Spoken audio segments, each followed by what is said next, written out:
हरिओम, जय गुरुदेव। फिर एक बार स्वागत है आप सभी का मानव बुद्धदेव यूट्यूब चैनल पर। मित्रों, रामगिरी महाराज जी के किसी वक्तव्य से मुस्लिम समुदाय आहत हुआ है, ये कहना है AIMIM नेता इम्तियाज जलील का। और इम्तियाज जी के नेतृत्व में एक रैली निकली, एक मोर्चा निकला। उसमें किसी न्यूज एंकर ने, किसी पत्रकार ने उनसे उनका इंटरव्यू लिया, जिसमें उन्होंने पूज्य संत श्री आसाराम जी बापू का नाम लिया। आखिर उस रैली में उन्होंने पूज्य आसाराम जी बापू का नाम क्यों लिया, आइए सुनते हैं, वो वीडियो क्लिप देखते हैं, फिर हम उस पर चर्चा करेंगे।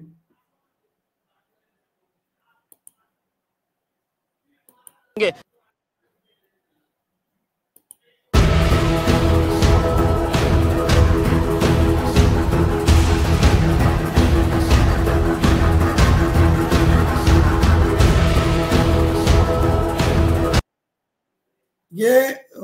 पूरे महाराष्ट्र के मुस्लिम इसमें एकत्रित हुए, ऐसा कह रहे हैं। आगे आगे सुनिए, फिर हम करेंगे चर्चा उस पर। थोड़ा सुनते हैं क्या कह रहे हैं। हजारों गाड़ियों के काफिले के साथ इम्तियाज जलील मुंबई की ओर कूच कर रहे हैं। सीधे उन्हीं से बात करते हैं। इम्तियाज जी, आखिर क्या वजह हुई कि आपको इस तरह से औरंगाबाद से मुंबई जाना पड़ रहा है? देखिए, मैं सिर्फ औरंगाबाद से नहीं, आज पूरे महाराष्ट्र से लोग इकट्ठा हुए हैं। वो हुकूमत को याद दिलाने के लिए जा रहे हैं हम कि ये राज्य जो है वो कायदे से, कानून से, संविधान से चलेगा। जिस तरीके से हुकूमत को याद दिलाने जा रहे हैं कि राज्य कानून से, संविधान से चलेगा।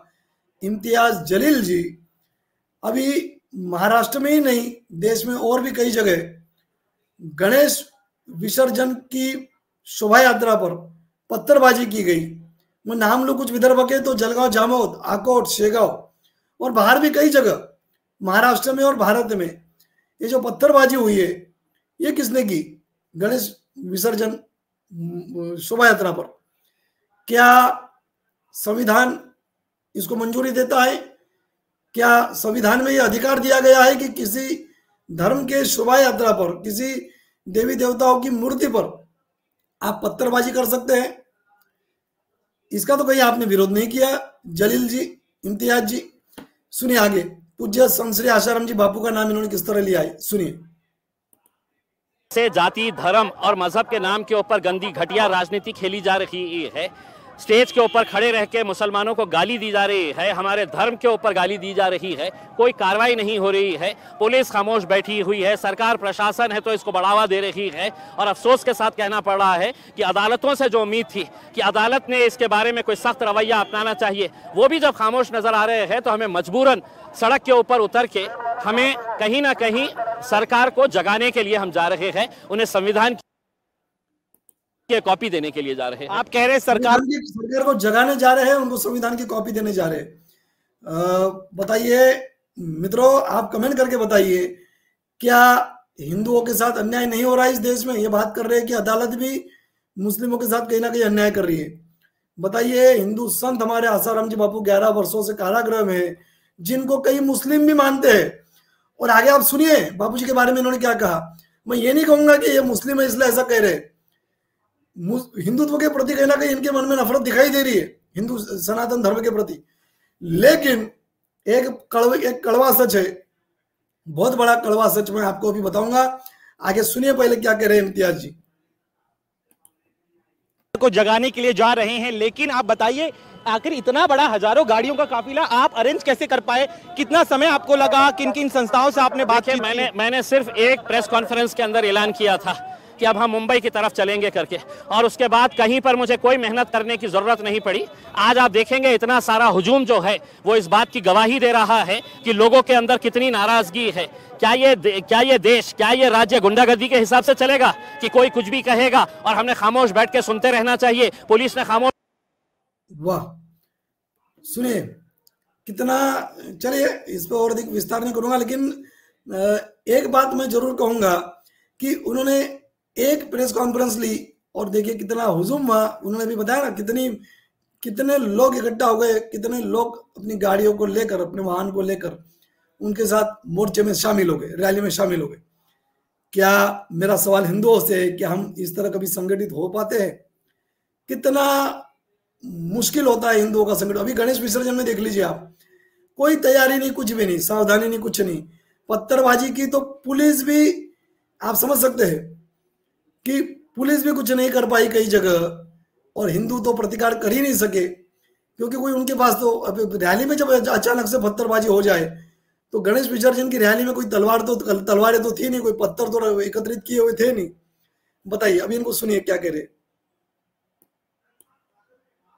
और हमने खामोश बैठ के सुनते रहना चाहिए, पुलिस ने खामोश बैठ के सुनते रहना चाहिए। महाराष्ट्र का एक इतिहास रहा है, बहुत अच्छे पुलिस ऑफिसर्स यहां पर रहे हैं, लेकिन अफसोस के साथ कहना पड़ रहा है कि राजनीति ने इनके ऐसे हाथ बांध रखे हैं कि ये बेचारे भी कुछ कर नहीं पा रहे हैं। अपनी आंखों के सामने देख रहे हैं कि गैर कानूनी कुछ हो रहा है, कोई क्रिमिनल एक्ट हो रहा है, लेकिन कर नहीं पा रहे हैं क्योंकि सरकार ने इनके पूरे हाथों को जकड़ के रखा हुआ। लेकिन देखिए, रामगिरी महाराज का कहना है कि उन्होंने कोई भी गलत बयान नहीं दिया है, अगर आपको आपत्ति है तो आप कोर्ट जाइए। आप इस तरह से सड़क पूरी समृद्धि एक्सप्रेस हाईवे है वो पूरा जाम हो गया है। रामगिरी महाराज आपके लिए हो सकते हैं, ये ऐसे गुंड कहा जाता है, हमारे लिए महाराज नहीं, उन्हें कहा जाता है। ऐसे गुंड प्रवृत्ति के लोग भगवा चोला ओढ़कर कैसे धंधे करते हैं ये आपने देखे होंगे।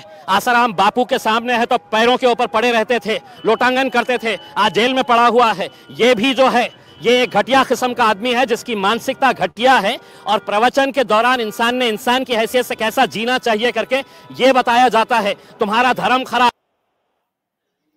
देखिए, पूज्य संत श्री आसाराम जी बापू का नाम ले रहे इम्तियाज जलील, जिनका कुछ लेना देना नहीं इस प्रकरण से, रामगिरी महाराज से, इस रैली से, कुछ भी नहीं। लेकिन यहाँ क्यों जिक्र किया उन्होंने? क्योंकि रामगिरी को आप महाराज मत कहिए, रामगिरी महाराज मत कहिए, वो आपके लिए महाराज होगा। वो ये गुंडा प्रवृत्ति के लोग हैं, भगवा चोला पहनकर किस किस तरीके से ये लोग करते हैं, वो आसाराम जी बापू का उदाहरण सामने है। बापू जी आज जेल में है, जबकि उनके चरणों पर कई लोग लोटांगन डालते थे, ऐसा उन्होंने कहा। उनके चरणों पर ये लोग झुकते थे। मतलब ये राजनीति कर रहे हैं। अभी इन्होंने खुद इस वीडियो में आपने सुना होगा कहा कि ये लोग धर्म की राजनीति कर रहे हैं, मजहब के नाम पे राजनीति कर रहे हैं, जबकि खुद इम्तियाज जलील राजनीति कर रहे हैं हमारे साधु संतों का नाम लेकर। क्या इम्तियाज जलील इतना भी ज्ञान नहीं रखते कि पूज्य बापू जी का केस अभी हाईकोर्ट में चल रहा है, हाईकोर्ट का अभी कोई फैसला नहीं आया है, तब तक आप एक आरोपी को इस तरह, मतलब आप जज से भी, आप न्यायाधीश से बड़े हो गए, आप न्यायालय से बड़े हो गए। इम्तियाज जलील जो बापू जी को इस तरीके से गुंडा प्रवृत्ति का बता रहे हो और भगवे चोले में गलत इंसान बता रहे हो। बापू जी महान अवतारी पुरुष है, जिनको कई मुस्लिम भी मानते हैं, और कड़वा सच में यही बताने जा रहा था कि इम्तियाज जलील जी मुस्लिम है इसलिए वो बापू जी का विरोध कर रहे हैं, ऐसी बात नहीं है, बल्कि मुस्लिम से ज्यादा विरोध तो हिंदुओं ने बापू जी का किया है। ये बहुत बड़ा कड़वा सच है। धिक्कार है उन हिंदुओं को भी, और धिक्कार है बार बार इम्तियाज जलील जैसे लोगों को भी, जो केवल राजनीति के लिए इस तरह मतलब गैर जिम्मेदाराना बयान देते हैं। इनको जान लेना चाहिए बापू जी के केस के बारे में, इसका स्टडी करना चाहिए, क्या है दोनों पहलू वो समझ लेना चाहिए अच्छी तरह, फिर समझ में आएगा कि सही पहलू कौन सा है, क्या झूठ है क्या सही है, ये उनके समझ में आएगा। लेकिन वो तो उनको करना ही नहीं है, उनको तो केवल राजनीति करनी है हमारे बापू जी का नाम लेकर। क्या पूज्य बापू जी कल हाईकोर्ट से जब बापू जी निर्दोष साबित होंगे तो क्या बापू जी के लिए आवाज उठाएंगे इम्तियाज जलील? मतलब बापू जी के साथ अभी तक जो गलत हुआ है, क्या उसके खिलाफ बोलेंगे कि जो बापू जी के 11 वर्ष गलत न्याय की वजह से, मतलब अन्याय जो बापू जी के साथ हुआ है, 11 वर्ष जो बापू जी के जेल में चले गए, बापू जी जब निर्दोष साबित हो जाएंगे तो क्या आवाज उठाएंगे इम्तियाज जलील जी? क्या उन लोगों पे कार्रवाई की मांग करेंगे जिन्होंने बापू जी पे झूठे आरोप लगाए? चलिए आगे सुनते हैं। तुम जिसको मानते हैं वो खराब, ये सब बातें हैं तो नहीं सुनने के लिए लोग आते हैं करके, तो इसको बुलाया गया है कि तू बोल ऐसा, हम चाहते हैं कि महाराष्ट्र का माहौल खराब हो करके। और उसी दिन महाराष्ट्र के मुख्यमंत्री आकर इनकी पीठ थपथपाते और कहते हैं कि यांचे केशाला मैं हाथ लावू देणार नहीं, इनके बाल को भी मैं धक्का नहीं लगने दूंगा। सोचिए, जो मानसिकता इसकी है वही मानसिकता सरकार की भी है। आप कह रहे हैं सरकार जो है रामगिरी महाराज का साथ दे रही है, लेकिन दूसरी दलील, खासतौर पर मुख्यमंत्री का एक बयान भी मैं आपको याद दिला दूं, जब उन्होंने कहा था कि इनके बाल को भी जो है हम ठेस पहुंचने नहीं देंगे। ऐसे में क्या इस तरह से इतना बड़ा काफिला लेकर जाना एक तरह से सरकार पर दबाव बनाने की रणनीति? आप बिल्कुल, सरकार सोने का नाटक कर रही है। हम सरकार को जगाने के के लिए और एक संविधान की कॉपी उन्हें गिफ्ट करने के लिए आए हैं कि आपका हमारा देश, हमारा राज्य जो है, महाराष्ट्र की एक संस्कृति हुआ करती थी। छत्रपति शिवाजी महाराज, छत्रपति संभाजी महाराज, फुले, शाहू, अंबेडकर पुरोगामी महाराष्ट्र कहते थे। बताइए, पुरोगामी महाराष्ट्र कहते थे, महाराष्ट्र की एक संस्कृति और संविधान आदि आदि जो बात कर रहे हैं, संविधान की बात कर रहे हैं, तो एक आरोपी का नाम इस तरह उछाल कर, गुंडा प्रवृत्ति का बताकर ये संविधान का क्या सम्मान कर रहे हैं? क्या सम्मान किया इन्होंने संविधान का? पूज्य संत श्री आचार्य जी बापू का नाम लेने की यहाँ आवश्यकता ही क्या थी इम्तियाज जलील को? मेरा सवाल है AIMIM नेता इम्तियाज जलील से। और आप भी मित्रों कमेंट करके बताइए, क्या बापूजी का नाम लेना इस संविधान का आदर है? क्या संविधान का सम्मान है? जबकि संविधान तो यह कहता है कि बापूजी आज आरोपी है, गुनाहगार नहीं है। हाँ, सेशन कोर्ट ने दिया होगा फैसला बापूजी के खिलाफ, लेकिन सेशन कोर्ट का हर फैसला सही नहीं होता है। इसीलिए हमारे संविधान ने हमको हाई कोर्ट और सुप्रीम कोर्ट तक की व्यवस्था दी हुई है। ये संविधान भी मानता है कि सेशन कोर्ट का फैसला गलत हो सकता है, तभी ये व्यवस्था है। और आज बापूजी की अपील हाई कोर्ट में है, हाई कोर्ट में केस चल रहा है, तो क्यों इस तरह गैर जिम्मेदाराना बयान देना? क्या इन्होंने बापूजी के केस का पूरा स्टडी किया है इम्तियाज जलील ने? हरिओम, जय गुरुदेव।